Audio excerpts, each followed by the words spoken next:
Well, Brazil, the world's largest producer of sugar, hosted a high-level Indian delegation. The delegation from the National Federation of Cooperative Sugar Factories Limited visited Brazil to study the country's sugar industry practices, including ethanol production and sugar dry cleaning processes.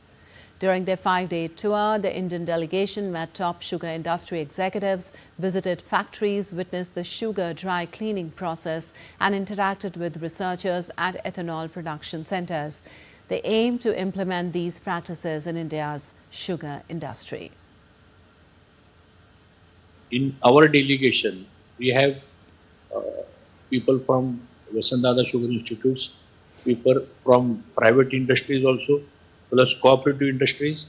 So this is a very big delegation, and the embassy of Brazil and India, both have them tied this program very well.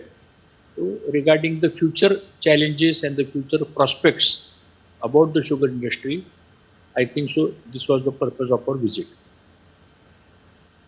Year, these Brazil people or the CTC, they are coming up with at least 2 to 3 different varieties of sugarcane, and so that is really the great work which they are doing in the CTC.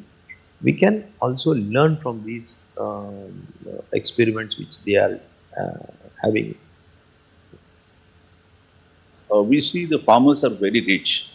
I mean, we came across some farmers who have their own aircrafts. They leave their home, come to the office in their own aircraft and go back. And this is something which Indian farmer can look forward to. But for the Indian sugar industry is in the total sugar government control industry. And here it is market driven.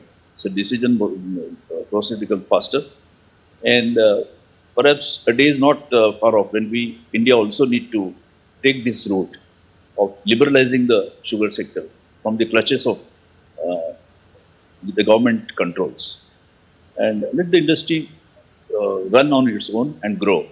That's some takeaway that we are taking from it.